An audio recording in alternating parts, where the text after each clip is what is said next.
He always thought of himself as strong and confident. Everyone admired his talents and ambition, but no one could see what was happening inside. There was a fire burning within him, invisible, dangerous, a fire that flared up at the smallest failures, careless words, or actions of others. A colleague's mistake, a delayed bus, or an unintentional comment from a friend could ignite it. And each time this fire flared, he felt powerless, as if he were a prisoner of his own emotions. He often blamed others. Why do they make me feel this way? Why is everything against me? He would wonder. But the truth was harsher. All the anger and frustration came from himself. Every shout, every argument, every impulsive reaction fed that inner fire. One night, after a particularly harsh fight with a close friend, he was left alone, trembling and exhausted. For the first time, he asked himself a question he had been avoiding. Why can't I control this fire inside me? The next day, he sought advice from someone he trusted deeply. His mentor listened calmly and said, "Your real enemy isn't outside, it's the fire inside you. That anger, that frustration, the impatience, that is your true challenge.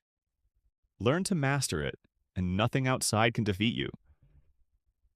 He looked at them, unsure of, but how can I control something I feel so strongly? Start by noticing it, the mentor said. Watch your emotions as they rise. Don't react immediately. Pause. Take a breath. Count to 10. Then choose your response. He nodded, though doubts lingered. Could something so simple really change years of destructive habits? The very next day, he faced a real test. A colleague accidentally deleted an important file. Normally, he would have exploded, yelling, blaming, or storming out. But this time, he paused. He felt his heart pounding, his hands trembling, and he counted to 10. He took a deep breath and said calmly, "Don't worry. Let's try to fix this together."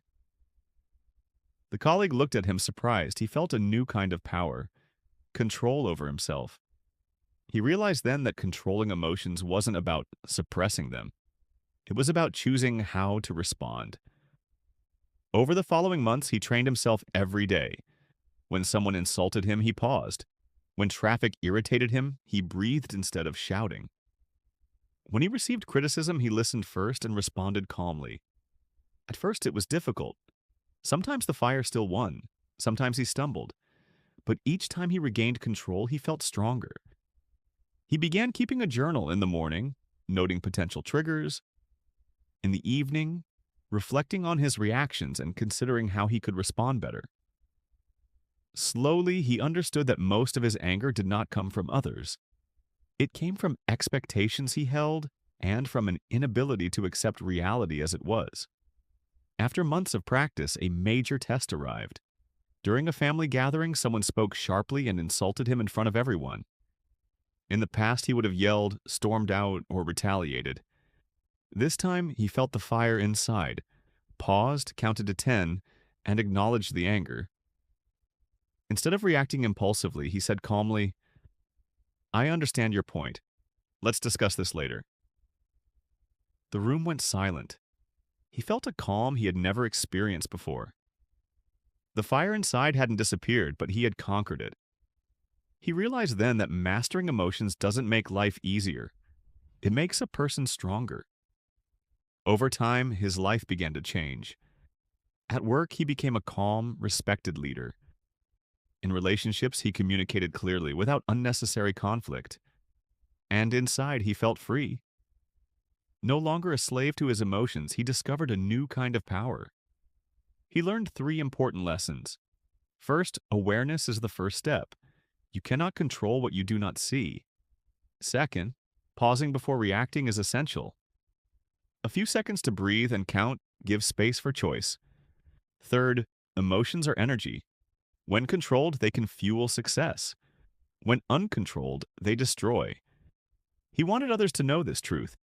Many people fight invisible battles just like he once did. He advised starting small, controlling even one reaction a day. Observing triggers, practicing patience, being consistent, and being kind to oneself.